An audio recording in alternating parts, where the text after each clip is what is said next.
Nós estamos trabalhando nesses 50 dias, nos cultos, trazendo para vocês os dois caminhos, o caminho da linearidade e o caminho da liberdade. São dois caminhos que a gente encontra na palavra de Deus. E a gente tem feito a comparação desses dois caminhos, tem mostrado que Deus, qual é o caminho para a igreja que queira se tornar uma comunidade espiritual.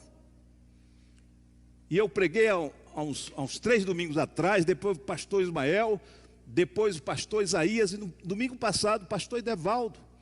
E eu quero fechar esse tema nesses 2 domingos. Eu pensei em terminar hoje, mas eu achei melhor fazer dividir esta pregação em 2, para a gente fazer uma comparação, para a gente entender perfeitamente e eu quero trazer assim alguns personagens que foram chamados por Deus no Velho Testamento para trilhar o caminho primeiro da linearidade, mas quando eles começam a caminhar, eles descobrem o caminho da liberdade. É interessante isso. E eles se apaixonam pelo caminho da liberdade. E é interessante que muitas vezes nós que temos o caminho da liberdade, queremos voltar ao caminho da linearidade. E vocês vão ver que são pessoas que começaram nesse caminho, porque a revelação de Deus no Velho Testamento é uma revelação comportamental. É uma revelação simplesmente de uma relação de linearidade. Você faz isso, você vai alcançar aquilo. E essa é a relação mais primária com Deus. Há algo maior com Deus. Há algo que Deus quer conosco, que é muito mais profundo do que esse tipo de relação. E a gente viu, por exemplo, o pastor Ismael falou sobre, eu queria que colocasse aí, Deuteronômio 29:9, está lá, esse caminho da linearidade bem colocado lá por Moisés, Deuteronômio 29:9, coloque aí.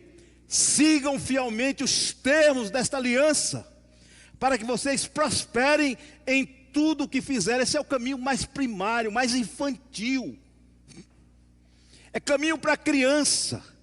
Criança, quando você vai educar a criança, você educa a criança com comportamentos.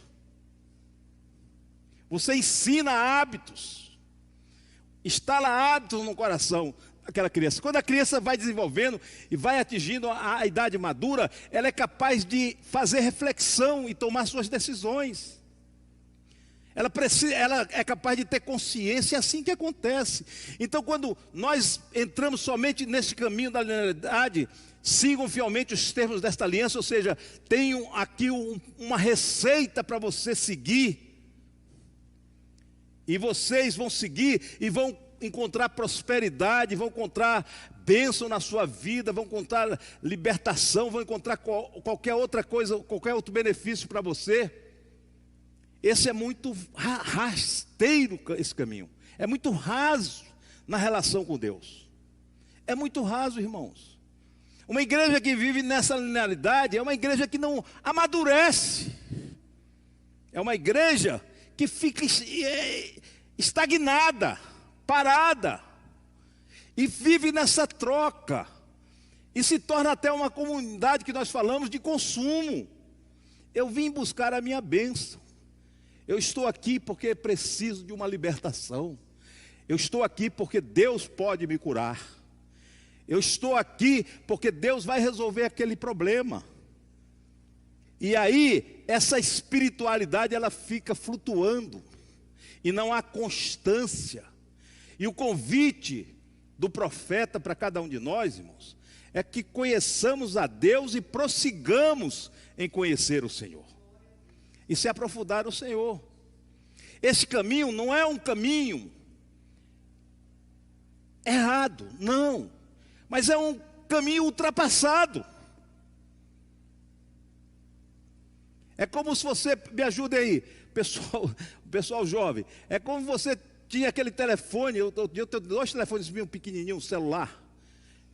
Aquele tijolinho, aquele pequenininho. você quisesse usar hoje para se comunicar aquele telefone. Você hoje tem o que? O iPhone, sei lá, ou tem o Samsung, tem isso, você tem acesso a tanta coisa e você continua com aquele telefonezinho pequenininho que só fala. A única pessoa que eu vejo com esse telefone aqui é o Daniel. Daniel ainda tem aquele telefone? Daniel? Tá aí? Ou mudou? Mudou, aleluia, graças a Deus. A libertação. Mas eu me lembro que o Daniel, todo mundo com o telefone, e o Daniel com aquele telefoninho, não é? Mas graças a Deus, o Senhor trouxe libertação para o Daniel. E hoje ele tem um Samsung, né, Daniel? Amém? Aleluia.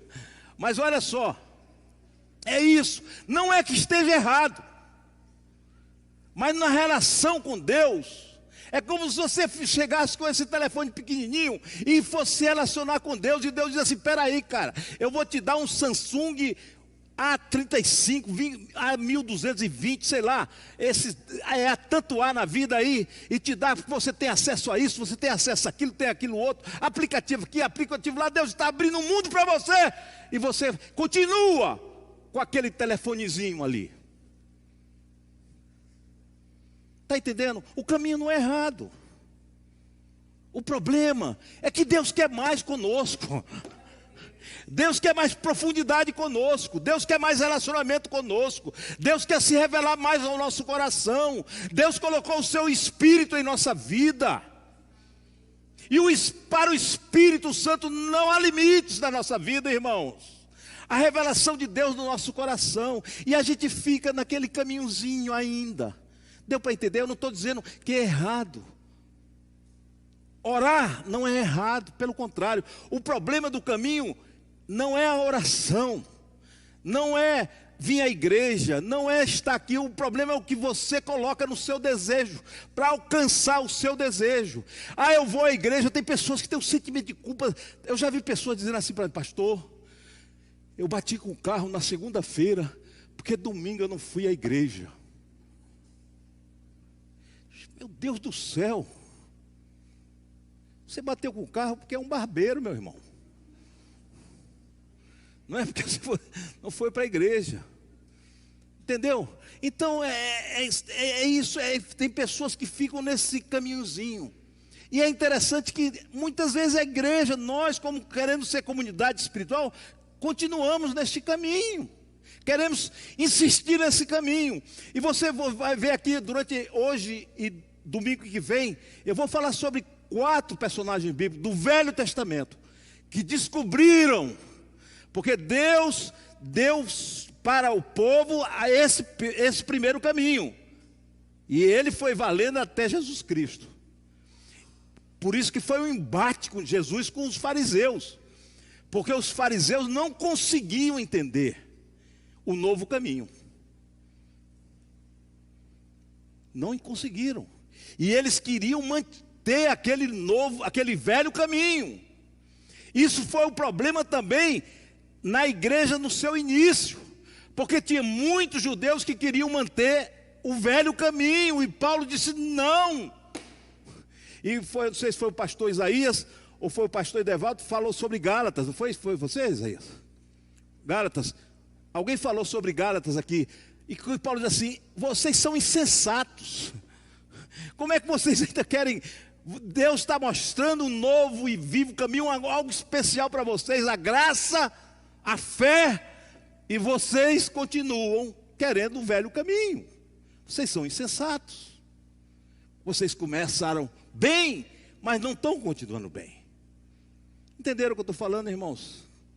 E aí nós vamos ver que alguns personagens bíblicos do Velho Testamento que viram, que andaram no velho caminho e que tiveram a perspectiva do novo caminho, e mudou a vida desses homens. Esses homens viveram pela fé e entenderam o novo e vivo caminho, embora Jesus não tivesse vindo ainda. E a gente quer começar com o caminho, dizendo que o caminho da liberdade não é o caminho da religiosidade, mas o caminho da espiritualidade. E aí me faz lembrar de um sujeito chamado Jó. Veja o que acontece com Jó. Jó capítulo 1, versículo 4 e 5, por favor, coloque aí. Jó 1, 4 e 5. Leiam para mim, por favor, vamos lá. Seus filhos...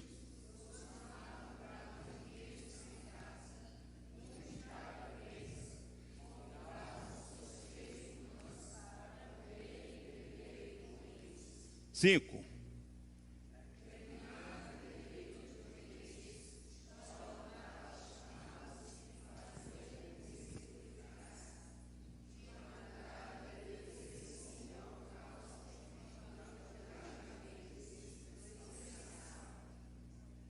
Coloca o resto.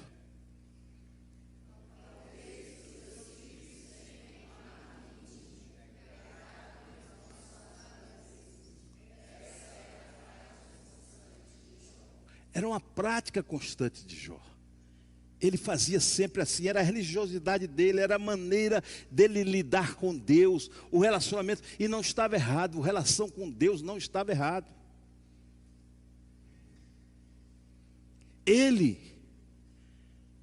Era isso que ele aprendeu, era esse o caminho que ele tinha, somente esse. E ele fazia isso constantemente, o caminho do sacrifício, o caminho da religiosidade, o caminho do sacramento, o caminho de querer agradar a Deus. E a preocupação, qual era a grande preocupação de Jó? Era se os seus filhos fizessem algum pecado contra Deus. E ele tinha esse desejo no coração que era legítimo. Legítimo, ele estava protegendo os seus filhos.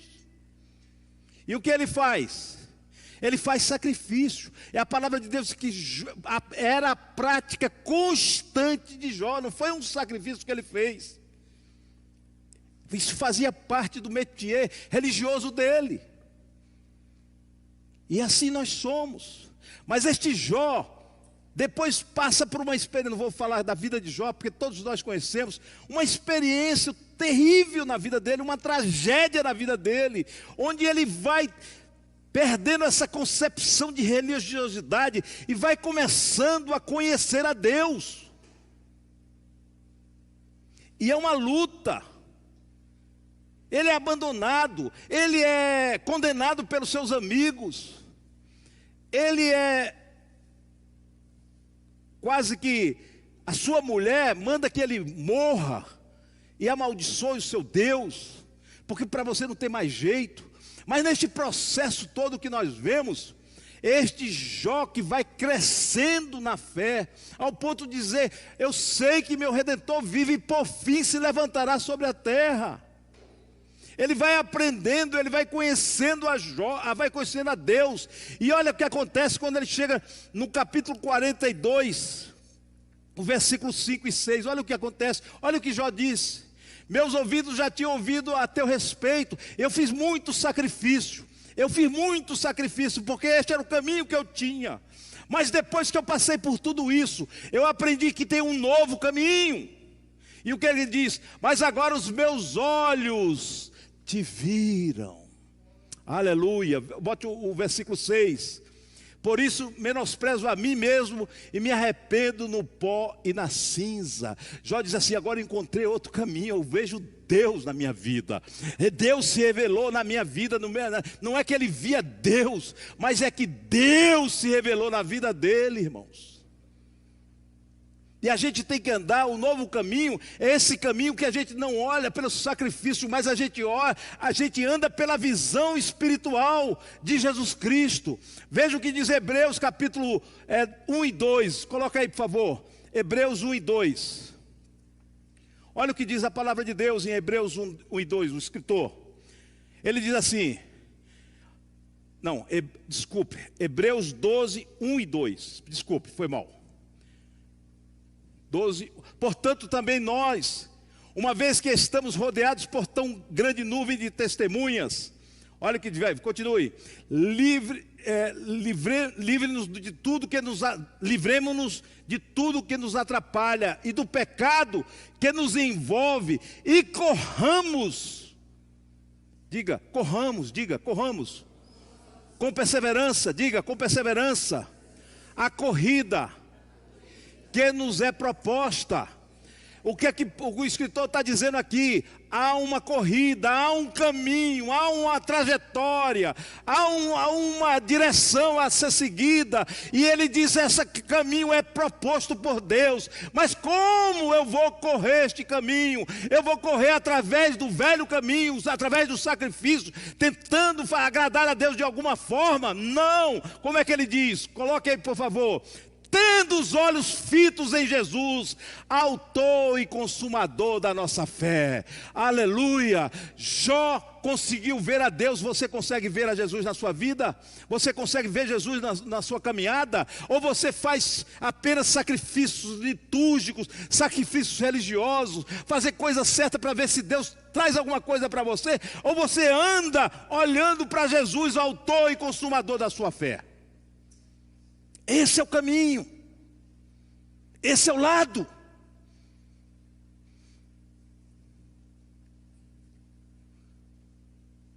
Davi diz no Salmo 51: se tu quisesses sacrifício, eu te daria, mas há um coração quebrantado, há um espírito compungido, tu não desprezarás. Aleluia. Aleluia. Ele, pela alegria que lhe for proposta, suportou a cruz, desprezando a vergonha, e assentou-se à direita do trono de Deus. Você sabe onde Jesus está? Ou não sabe? Você tem dúvida onde Jesus está? Ele está nos céus, mas está aqui conosco. Eis que estou convosco todos os dias, até a consumação dos séculos. O seu caminho é um caminho de olhar pontos de bênção na sua vida, libertações, uma boa vida. Ou o seu caminho é olhar para Jesus. E sabe, este caminho de olhar para Jesus é o caminho da vitória, irmãos. Porque o caminho da linearidade é um caminho que a gente pensa e cria expectativas na vida da gente, e muitas vezes nós somos frustrados. Olha só o próprio Jó. O Jó tinha um caminho tudo certinho, a vida dele toda controlada. Não é verdade? Toda controlada. Deixa eu fazer aqui um sacrifício, eu faço outro sacrifício aqui, eu vou agradar a Deus aqui, eu vou fazer aqui. E como da noite para o dia, a vida do Jó virou de cabeça para baixo. Virou de cabeça. Isso não acontece com a gente, irmãos. Quantas vezes Deus dá uma reviravolta na vida da gente? E você aprende que no velho caminho, que você tem todo o controle, que acha que está tudo certinho, aí você cai numa frustração, você cai numa decepção com Deus, você não entende o que está acontecendo, e uma única maneira para você começar a sair deste buraco é olhar para Jesus, autor e consumador da nossa fé. Aí você começa a trilhar o novo e vivo caminho. O novo e vivo caminho. Amém, irmãos? Eu já acho que já contei essa história aqui, mas vou contar novamente, que tem muito a ver com o que eu estou falando aqui. Preste atenção. Lá no interior do Ceará, pastor, uma cidade pequena, o pastor da igreja veio falecer, e a denominação indicou outro pastor para ser o pastor naquela localidade. E o pastor chegou novo, e a igreja, para receber o pastor, igreja do interior, quem conhece a igreja do interior, foi um evento, o pastor chegar. O pastor era um homem mais ou menos de 40 anos de idade, uma pessoa experiente. E ele chegou, e sabe que quando o pastor chega, sempre tem alguém que já vai contando todas as histórias da igreja e da cidade. É uma cidade pequena. E uma das coisas que falaram para ele logo de primeiro, se o dono da mercearia, seu Jacinto, detesta crente, não gosta de crente, não leve a palavra, não vá pregar Jesus lá na mercearia dele. E o pastor ficou assim, meio assustado, mas sabendo que o seu Jacinto, dono da mercearia, não gostava de crente. E aí o pastor foi lá, negócio, mas só tinha aquela mercearia. Está falando mercearia? Eu não sei se vocês sabem, naquele tempo, mercearia, né? Quem era do interior sabe, aquele lugar não era um mercadinho, porque o mercadinho Você entra e vai pegando as coisas, depois você paga. Tá? A mercearia não. O dono atende você e vai anotando o que você vai pegando. É a mercearia. Quantas vezes eu já fui à mercearia quando era pequeno, minha mãe me mandava para ir lá na mercearia e lá eu na mercearia. E uma vez eu apanhei feio, porque ela disse assim: vai comprar uma dúzia de ovos. Vai lá no seu quê, vai traga uma dúzia de ovos. Cuidado para não quebrar os ovos. Para que ela falou isso? O que aconteceu, irmãos? Quebrei todos os ovos. Cheguei somente com um saco furado de papel, aquele saco de papel. Claro que entrei no chicote. A bênção de Deus. O inimigo ficou furioso, irmãos. Mas essa é a mercearia. E o pastor resolveu, que na cidade só tinha mercearia. A mercearia tem de tudo, né, irmãos? Só que a mercearia tem de, o que é que tem? Vamos lá. Tinha arroz, feijão, macarrão, comida, gênero alimentício, tinha material de construção. Tudo que você pensar tem na mercearia. Tudo que você pensar, né? Vende até ventilador, viu, Ismael? Até ventilador vende na mercearia. Mas ele, pastor, foi lá na mercearia, mas já sabendo que o seu Jacinto não quer saber de ouvir de crente. Quando o pastor entrou na mercearia, olhou de frente assim, viu o seu Jacinto no caixa. Normalmente o dono fica ali no caixa, tomando conta do caixa. E ele ali no caixa, e ele viu atrás dele uma estátua, uma imagem de São Francisco de Assis, bem grande. Aí o pastor chegou com muita educação.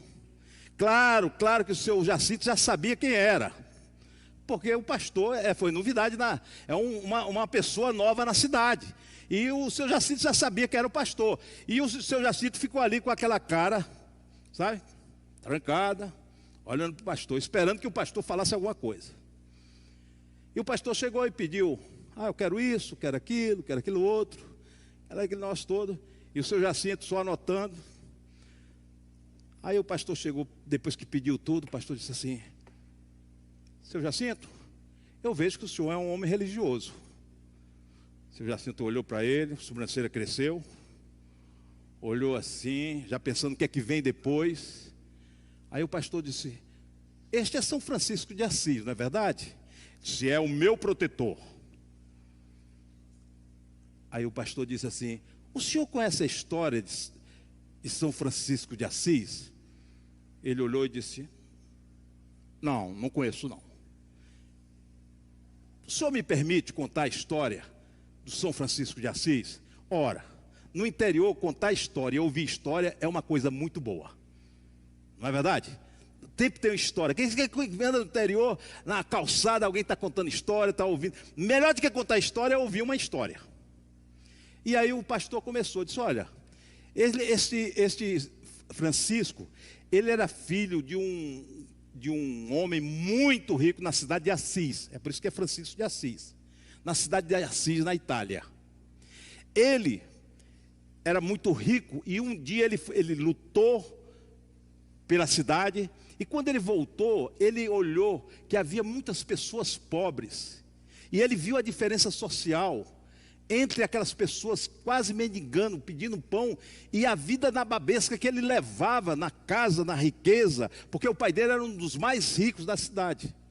E ele ficou tão constrangido com aquilo, que ele entrou numa igreja e ouviu a voz de Deus, dizendo para ele que era para ele consertar a casa do Senhor. E ele entendeu que consertar a casa do Senhor era dar dinheiro para o padre, para que reformasse a casa. Mas depois ele entendeu que não era isso que Deus estava falando da igreja, do sistema da igreja. E é por isso que ele fez um voto de pobreza. Ele fez aquele voto de pobreza e passou a viver sem nada. E foi criada assim a ordem dos franciscanos, que é uma ordem bem antiga desde Francisco de Assis. E o seu Jacinto só ouvindo. No final o pastor disse assim: seu Jacinto, o senhor é devoto de São Francisco ou o senhor é discípulo de São Francisco? Seu Jacinto olhou assim e disse assim: e tem diferença? Claro que tem. O devoto é aquele que vai rezar para o santo, é aquele que vai pedir ao santo que livre ele, é aquele que vai pedir para o santo que proteja ele, ele acende vela para o santo, ele faz uma, como é que chama? Rosena não, como é? Hein? Romaria não. Novena, faz uma novena para o santo, faz isso para o santo. Ele sempre está fazendo alguma coisa para o santo para receber uma bênção do santo. Esse é o devoto. E ele disse, e o discípulo? O discípulo é aquele que quer se parecer com o santo. É aquele que quer ter os mesmos sentimentos do santo. É aquele que quer viver como o santo viveu. E aí ele ficou pensativo e disse assim: pastor, sobre essas coisas a gente fala depois. E o pastor saiu para casa com os pacotes. E quando ele ia no meio do caminho, ele ouviu a voz do Espírito Santo. E o Espírito Santo perguntou para ele: você é um devoto ou um discípulo de Jesus? Você está com Jesus porque você devota, você faz sacrifícios, você faz isso, faz aquilo, porque quer as bênçãos de Jesus, ou você é um discípulo de Jesus que quer se parecer com Jesus? E aí ele caiu em si e começou a pensar o que ele era realmente. E esta é a pergunta para nós nesta noite. Nós somos devotos de Jesus, queremos agradar Jesus, queremos trazer Jesus para a nossa casa, para a nossa família, para o nosso lar, para os nossos filhos, para que Jesus proteja, para que Jesus dê bênção, para que Jesus faça prosperar, para que Jesus cure as doenças. Somos devotos de Jesus? Ou se somos verdadeiramente discípulos de Jesus, que queremos aprender de Jesus, que queremos viver como Jesus, que queremos andar como Jesus andou, que queremos sentir o que Jesus sente. Quem somos nós? Devotos ou discípulos? Me parece que Jó começou como um devoto e terminou como um discípulo. Que a gente possa aprender isso também, irmãos. Que a gente possa fazer uma autoavaliação de nós. E qual é o nosso relacionamento com Jesus? É um relacionamento de devoção ou um relacionamento de discípulo? O que está no seu coração? E Paulo nos ensina isso. Ele diz: eu aprendi a viver feliz em qualquer circunstância. Qualquer circunstância. Eu sei estar preso, eu sei estar livre, eu sei ter comida, não ter comida, porque tudo posso naquele que me fortalece. Então não é o ambiente que vai definir a minha relação com Jesus. O que vai me definir a minha relação com Jesus é estar com Jesus e Jesus está em mim. Amém, irmãos? Esse é o primeiro personagem que dá uma chave do caminho da linearidade para o caminho da liberdade. O outro é Abraão. Vamos ver o que diz Abraão. Olha só, por favor, coloque aí. Porque o caminho da liberdade não é o caminho do resultado, mas é o caminho da entrega, irmãos. É o caminho da entrega, não é o caminho do resultado. Gênesis 12, 1 a 3, por favor. Gênesis 12, 1 a 3. Então o Senhor disse a Abrão, saia da sua terra, do meio dos seus parentes e da casa de seu pai, e vá para a terra que eu lhe mostrarei. Agora, olha que promessa maravilhosa. Quantos nós gostaríamos de receber essa promessa? Vamos lá. Farei de você um grande povo. Poxa, que legal. Deus falando assim: Botelho, saia lá do Ceará, vá para Brasília, e lá lhe farei uma grande obra na sua vida. Aleluia, estou lá. Tornarei famoso o seu nome, e você será uma bênção. Só coisa boa, não, irmãos? Vamos lá. Abençoarei os que o abençoarem, e amaldiçoarei os que amaldiçoarem, e por meio de você todos os povos da terra serão abençoados. Sabe, nós vivemos numa cultura, irmãos, de resultados. Tudo na nossa cabeça funciona assim. Isso funciona? Qual é o resultado disso? Isso vai me levar aonde? Quando você toma um remédio, quando o remédio não traz o resultado que você quer, o que é que você faz? Vai no médico e diz, olha, não está servindo. O resultado não deu certo. Então a nossa cabeça funciona em todas as áreas, no mundo que vivemos, sempre buscando resultados. Nós queremos resultados para os nossos filhos, nós queremos resultado para o nosso casamento, nós queremos resultado para nosso trabalho, para a nossa vida, nós queremos resultado o tempo todo. É assim que a gente funciona. É assim que a gente funciona. E Abraão entendeu isso e disse, olha, se eu fizer o que ele mandou fazer, o que é que ele me mandou fazer? Sair do meio da minha parentela, sair a ermo, sem saber para onde ele vai me guiar. Eu vou fazer. E Abraão foi obediente. O caminho não é ilegítimo, está certo. Abraão aprendeu. E aí Deus disse assim, olha, se você fizer isso, tudo, eu vou fazer de você uma bênção, você vai prosperar, aqueles que te amaldiçoarem vão ser amaldiçoados, aqueles que te abençoarem serão bênção, você vai ser famoso, só coisa boa, que caminho legal, esperto. Mas o que é que Abraão tinha que fazer? Cumprir a ordem de Deus. É pecado cumprir a ordem de Deus? Não, irmãos, não é pecado. Mas Deus quer mais do que isso. Deus quer mais com isso. E o caminho de Abraão foi um caminho meio tumultuado. Se você ler do capítulo 12 até o capítulo 31, foi um caminho muito tumultuado. Abraão às vezes mentia com a meia verdade. Porque, na realidade, Sara era irmã dele por parte de pai. E ele, com medo do negócio, ele não confiava em Deus. Ele embora tivesse ali, disse, não, eu vou dar meu jeitinho. Porque o caminho da linearidade é esse caminho do nosso controle. Eu vou dar um jeitinho. Eu vou tentar resolver isso aqui. E ele colocou 2 reis nessa brincadeira, 2 reis em perigo. E esses reis disseram para ele, rapaz, você é louco. Você está trazendo maldição, você mentiu para mim. Você não disse que era sua mulher. Porque a Sara era um show de mulher. A Bíblia diz, encantadora, linda. Onde chegava era a presença Sara. E o coitado do Abraão, não sei nem se era bonito. Mas o Abraão tentando o quê? Controlar a situação, vamos dar um jeitinho, vamos arrumar aqui, porque senão é assim que Abraão agia. E é assim que a gente age, irmãos, não é verdade? Sim ou não? É.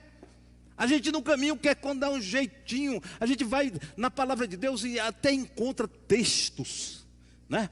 Alguns textos, aí a gente tira do texto, do contexto, para ter um pretexto, para justificar aquilo que a gente quer fazer. Aquilo que a gente deseja, que a gente quer. E Abraão não era diferente de mim e de você, nem nós somos diferentes deles. Nós somos assim. Mas Deus vai levando Abraão no caminho e vai se revelando para Abraão. Abraão vai crescendo na fé, ao ponto de se tornar o pai da fé. Mas isso é um processo, irmão. E Deus vai mostrar para Abraão um outro caminho. Um outro caminho. E quando chega no capítulo 22, no versículo 1, versículo 2, não, vamos começar do 1 e 2, por favor. Passado algum tempo, Deus pôs Abraão à prova. Olha, irmãos, parênteses aqui. Deus coloca a gente em prova. Deus não tenta, quem tenta é o diabo. Qual é a diferença de tentação e prova? A tentação, quem faz é o diabo. Para quê? Para lhe destruir, para lhe separar de Deus. A prova é para você crescer. É para Deus trazer uma revelação maior para a sua vida. Então, antes de qualquer coisa,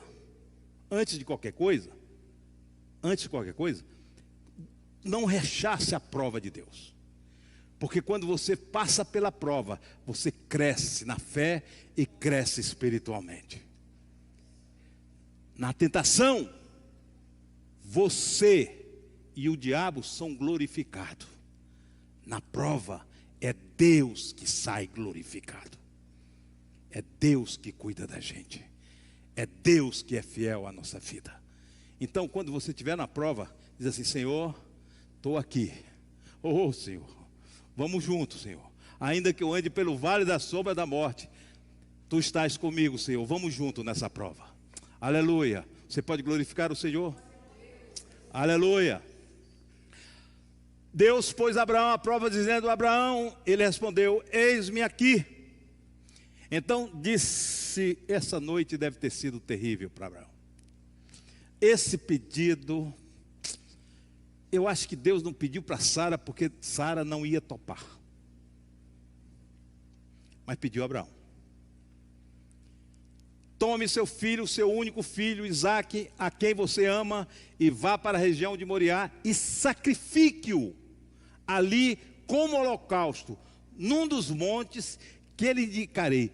Será que Deus é tão sádico assim? Ele dá detalhes. Saia daí, vá para o monte. Lá eu vou dizer onde vai ser o sacrifício. Olha que pressão psicológica na cabeça desse homem. É porque a gente sabe da história depois. Mas essa ansiedade, essa coisa que foi criado no coração dele, ele não pôde nem compartilhar. Imagina se ele compartilha isso com a Sara. A Sara ia dizer: tu tá maluco, rapaz. Tu tá doido. Abraão envelheceu. E Abraão estava com 113 anos, está gagá. Mas deixa eu dizer uma coisa: ele não estava gagá não, viu? Ele não estava gagá. Ele viveu até 137 anos. E depois que Sara morreu, ele casou com Quentura e teve 6 filhos. Ô cababom.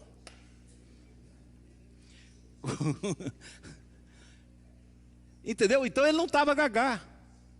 Ele não estava delirando. Ele não estava doido. Não, de jeito nenhum. Abraão, eu tenho a impressão que ele não compartilha, porque seria uma loucura ele compartilhar. Não é verdade, irmãos?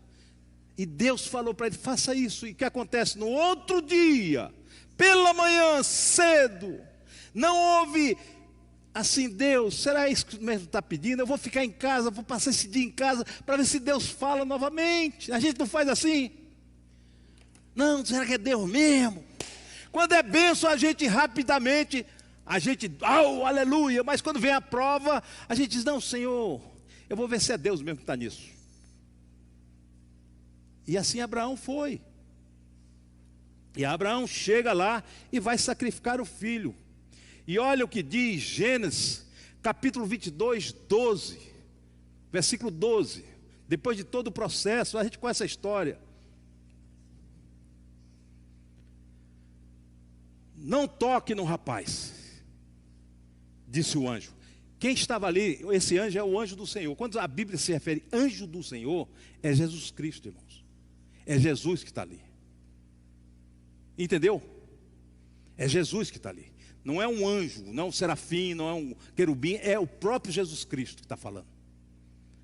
No toque no rapaz, disse o anjo: não lhe faça nada, agora sei que você teme a Deus, porque não me negou seu filho.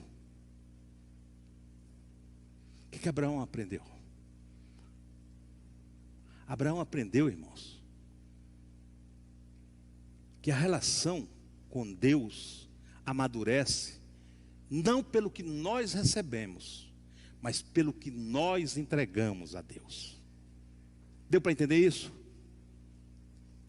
É o que a gente entrega para Deus. Por isso que o salmista diz assim: entrega teu caminho ao Senhor, confia nele, e Ele tudo fará. O problema é que a gente não quer entregar, a gente quer segurar tudo que está nas nossas mãos. E Deus entendeu que Abraão temia verdadeiramente a Ele, porque Abraão agora amadureceu na fé, e Deus disse: não me negaste o teu filho, aquele filho, o filho da velhice. Abraão tinha 100 anos quando gerou a Isaac, a Sara tinha 90 anos, você imagina. A Sara riu quando o anjo falou, disse: olha, daqui a um ano, nesse tempo, você terá um filho. E a Sara riu e disse assim: eu estou pensando como é que eu vou amamentar. Imagina, uma mulher de 90 anos, onde estão os seios, né? Lá embaixo, né? E ela pensando assim: não tem leite, não tem como produzir leite, eu não sei como é que eu vou amamentar. Mas estou falando de forma biológica, irmãos. Da verdade nua e crua, é assim nós envelhecemos. Se você não quiser envelhecer, vá para outra opção. Qual é a outra opção, irmãos? Vá para Jesus. Só tem essas duas opções. Não tem como ficar jovem o resto da vida. Não tem. Irmãos, e aí esse Abraão, passando por tudo isso, tem esse filho. Esse filho, quando começa a ter uma desavença com o Ismael, o filho da escrava Agar, quem é que vai para fora?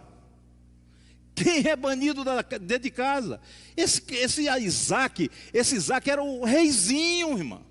Era o filhinho do papai. Que não era só um papai, era um vovô, um tetravô, um bisavô. E esse homem entrega esse filho, que é a bênção maior. Quantas vezes Abraão ficou pensando assim, disse: Senhor, tu fizeste aquela promessa, está lá no capítulo 12, tu fizeste aquela promessa, e assim, eu não vejo nada acontecer. Tem um dia que Abraão ficou tão desesperado, que o que aconteceu? Abraão disse: olha, vai ser por acaso vai ser vai ser um criado meu, que vai ser o filho, vai me herdar. E Deus disse: sai daí da tenda. E Abraão saiu, ele disse: olha para o céu, Abraão. E Abraão olhou, ele disse: agora conta as estrelas. Conta as estrelas, Abraão.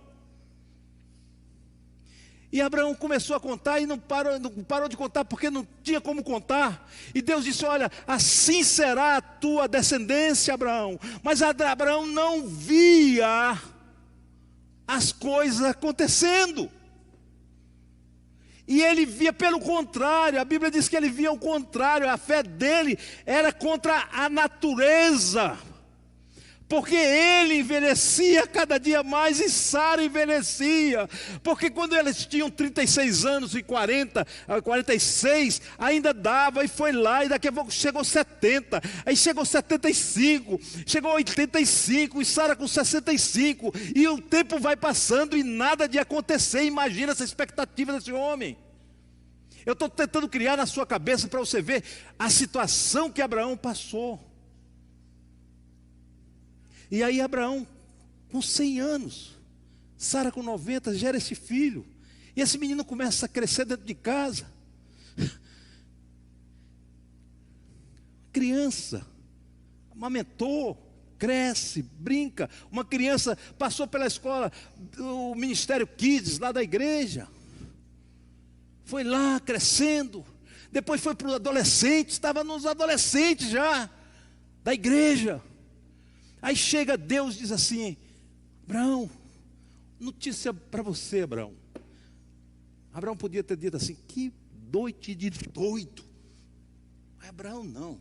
A Bíblia diz lá mais na frente, diz assim: Abraão obedeceu. A entrega, irmãos. O caminho, o novo caminho é o caminho da entrega.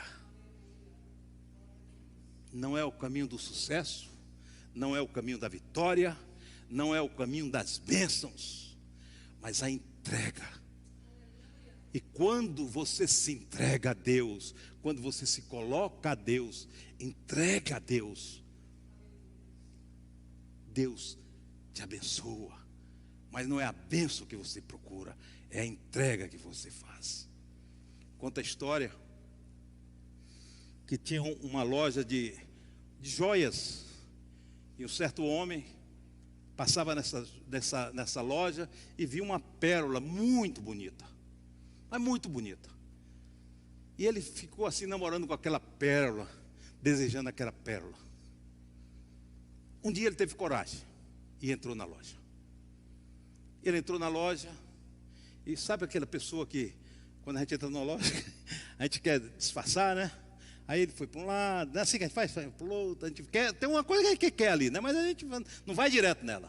Vai ali, deu uma rodeada, não sei o quê, até que ele chegou perto da pérola. O dono da loja disse assim, é bonita, né? Disse, muito bonita. Magnífica esta pérola. E aí ele com muita vergonha, assim, meio acanhado, diz assim, quanto custa a pérola? Aí o dono da loja, como? Disse, quanto custa a pérola? Aí o dono da loja disse, custa tudo. Ele, tudo? Tudo. Tudo como? O que você tem na carteira aí? Aí o homem puxou a carteira. Olha, aqui tem R$300. R$300, tudo. Tem mais alguma coisa? Tem um cartão de crédito, tudo. Ah, mas tem mais alguma coisa? O relógio, tudo, bota aqui em cima, o relógio. Ele disse, mais o quê? Tudo. A roupa também, botou tudo lá. Ele disse, eu só fiquei com a chave. Chave de quê? Do carro? É tudo, bota a chave do carro também. Não, eu vou ficar com a minha casa. A chave da casa também. Eu posso tirar os móveis? Não, é tudo, os móveis também. E minha mulher e meu filho? Mulher e filho? Também, tudo, bota tudo aqui. Bota tudo. Ele disse, mas meu trabalho? Não tem trabalho? O trabalho também, bota aqui tudo, é tudo. Quando eu disse é tudo, é tudo. Ele disse assim, puxa, então só vai ficar o meu corpo e minha alma. Corpo e alma também, tudo. Coloca aqui dentro, aqui em cima também. E o sujeito ficou assim e disse, tudo. Aí o cara tirou a pérola e disse, está aqui, a pérola é sua. E ele disse, e aí? Ele disse, aí o dono da loja, e aí eu vou fazer o seguinte, eu vou lhe devolver isso, tudo, e você vai gerenciar tudo isso para mim.